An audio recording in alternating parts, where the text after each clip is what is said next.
صحابی کا نبی کا نہ کرنا یہ منع ہونے کی دلیل نہیں ہے. اور پھر یہ اصول میں نہیں کہہ رہا ہوں، ابن تیمیہ ان کے خود علامہ ہے، مجموع الفتاوی میں ابن تیمیہ بدعت کی تعریف کیا کرتے ہیں.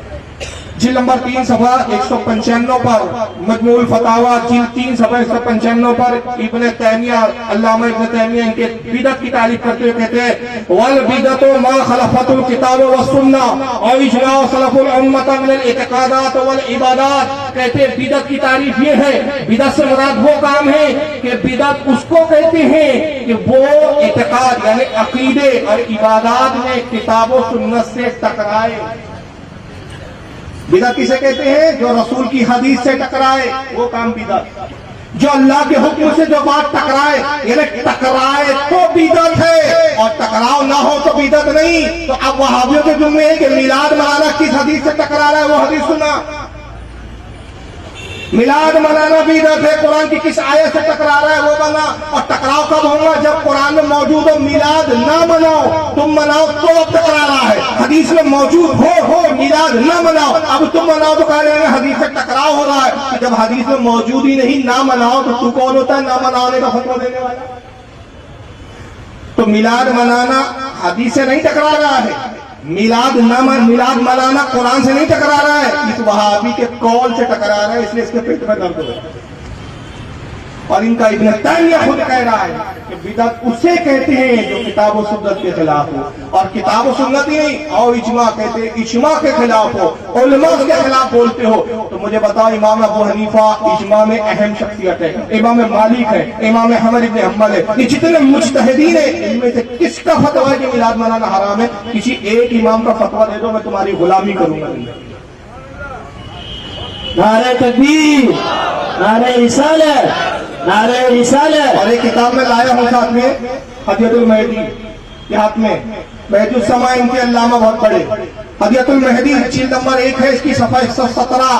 ابن مہدی السماء حیدرآبادی جو غیر مقلدوں کا بہت بڑا علامہ ہے، وہ خود بدعت کی تعریف کیا کرتا ہے ذرا یہ کہتا ہے البدعۃ المحرمۃ ہی التی ترفع السنۃ مثلها والتی لا ترفع شیئا منها فلیست ہی من العبادات فی شیء بل ہی مباح الاصل. وحید السماء کہتے ہیں کہ بدعت سے مراد وہ کام ہے، اس کام کو بدعت کہتے ہیں کہ جس کے کرنے سے کوئی سنت چھوٹ جائے. بدعت کی تعریف کیا ہے؟ کہ جس سے سنت ترک ہو. میلاد منانے کی سنت کون سی ترک ہوئی مجھے بتاؤ؟ کون سی سنت چھوٹ گئی بتاؤ؟ میلاد منانے کی سنت نہیں چھوٹی بلکہ سنت پر عمل ہوا، اس لیے کہ نبی نے اپنی میلاد کو یاد کیا، اپنی میلاد کو منایا. کبھی روزہ رکھ کے منایا، کبھی زبان سے ذکر کر کے منایا. اس کی تو اصل پائی گئی میلاد منانے کی.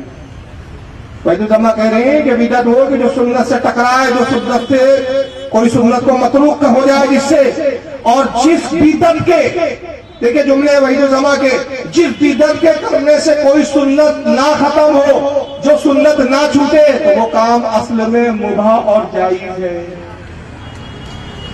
مطلب یہ ہوا کہ یہ ضروری نہیں کہ وہ نبی نے کیا یا نہیں کیا، بلکہ ضروری کیا ہے؟ سنت سے ٹکرائے تب بدعت کرے. صحابہ کے عمل سے ٹکرائے، صحابہ کا عمل نہ کرنا دلیل نہیں بنتا. اب یہ میں نہیں کہتا، آئیے اس کے بارے میں امام ابن حجر کا قاعدہ سن لیجیے.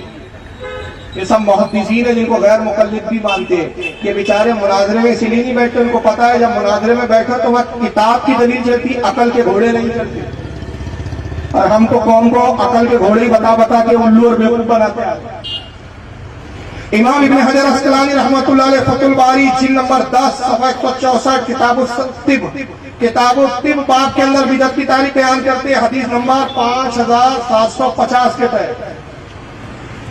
کیا امام ابن حجر تعریف بیان کر رہے بدعت کی؟ کہتے ہیں ان الفعل يدل على الجواز وعدم الفعل لا يدل على المنع. کہتے ہیں کہ رسول اللہ اور صحابہ اکرام نے کسی کام کو نہیں کیا تو یہ جواز کی دلیل ہے، جائز کی دلیل ہے.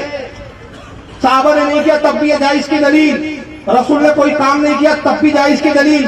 تو ناجائز کی دلیل کیا ہے؟ کہتے ہیں ناجائز تب کہا جائے گا کہ منع ہونے کی دلیل ہو، کہ نبی نے روکا ہو یا صحابہ نے روکا ہو. تو دلیل تمہارے ذمہ ہے کہ تم دلیل دو کہ بھائی کہاں روکا ہے میلاد منانے سے. امام ابن حجر تو واضح طور پر کہہ رہے ہیں کہ صحابہ رسول اللہ کا کوئی کام نہ کرنا اس کے جائز کی دلیل ہے. مثال کے طور پہ میں سمجھانے کے لیے کہہ رہا ہوں، عام طور پہ شریعت کی بہت ساری اس کی مثالیں دی جا سکتی ہے. رسول اللہ نے مدرسہ نہیں کھولا، مگر مدرسہ ہر مکتبہ فکر کے نزدیک جائز ہے. کیوں؟ نبی کی ممانعت کی کوئی دلیل نہیں، نبی اور صحابہ کا نہ کرنا ناجائز کی دلیل نہیں بنتا.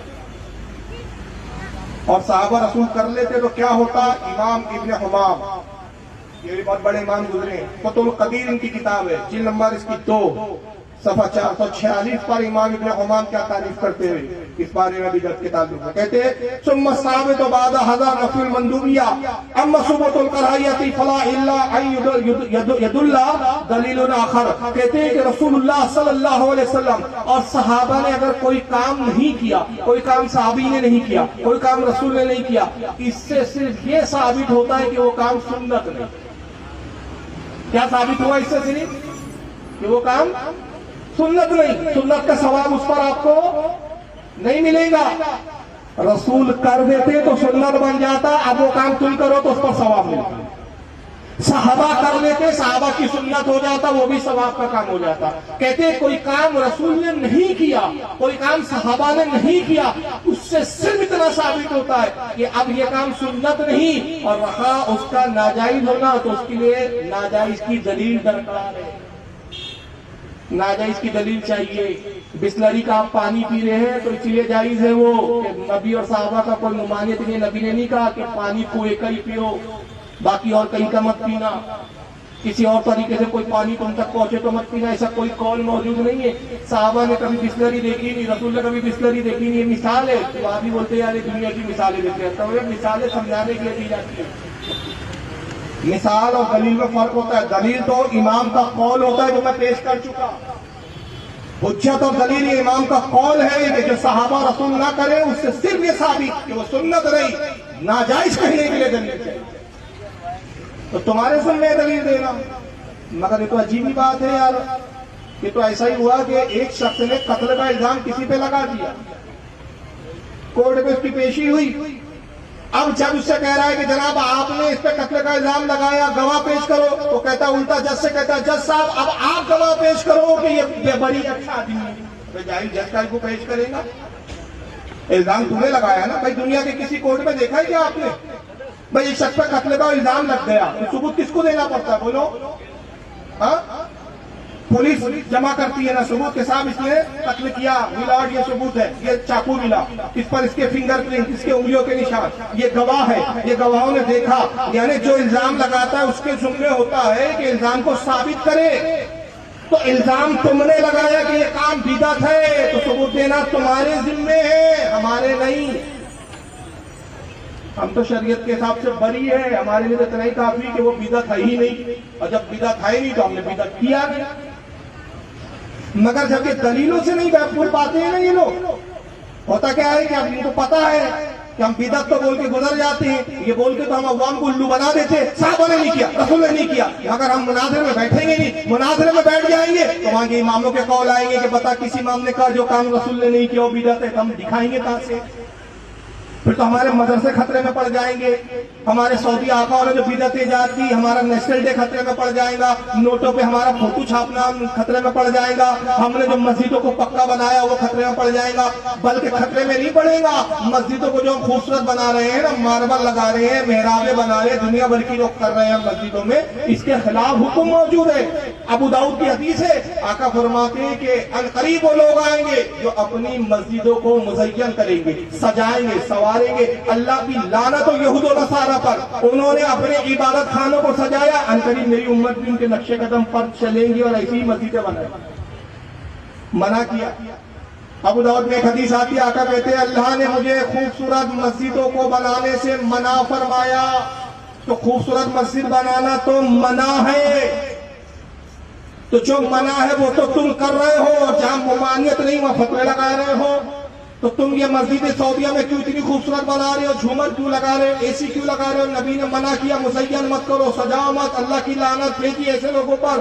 عبداللہ ابن عباس سے تیسری حدیث ابو داؤد میں یہ بھی آئی کہ حضرت عبداللہ ابن عباس کہتے ہیں میں نے رسول اللہ سے سنا کہ آقا نے فرمایا ان قریب یہ ہوگا قیامت کی نشانیوں میں سے یہ بھی ایک نشانی ہے, لوگ اپنی مسجدوں کو خوبصورت بنائیں گے اور دوسرے مسجد والوں کے مقابلوں میں اپنی بنائی ہوئی مسجد پر فخر کریں گے.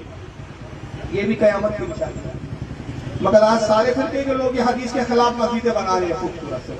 کوئی اب کچی مسجد نہیں بناتا, کوئی اس طرح کی مسجد نہیں بناتا کہ جو نبی اور صحابہ جس مسجد میں جس طرح کی مسجد میں نماز پڑھتے تھے. اور دلیل کیا دیتے؟ کہتے بھائی رسول کی ممانعت اس لیے تھی کہ وہ یہود و نصارہ سے عبادت خانوں سے مشابہت تھی. تعویلیں کرتے حدیث میں, کہتے ہیں کہ بھائی آج کل گھر خوبصورت بننے لگے, اللہ کا گھر تو اور زیادہ خوبصورت ہونا چاہیے. دنیا بھر کی تعویلوں کے ساتھ جوابات دیے جاتے ہیں, مگر کوئی ایک ایسی حدیث نہیں پیش کر سکتا کہ رسول نے کہا دیکھو میں تو ابھی منع کر رہا ہوں خوبصورت مسجد بنانے سے, حالات کے ایسے ہو تو تم اچھی مسجدیں بنا دینا.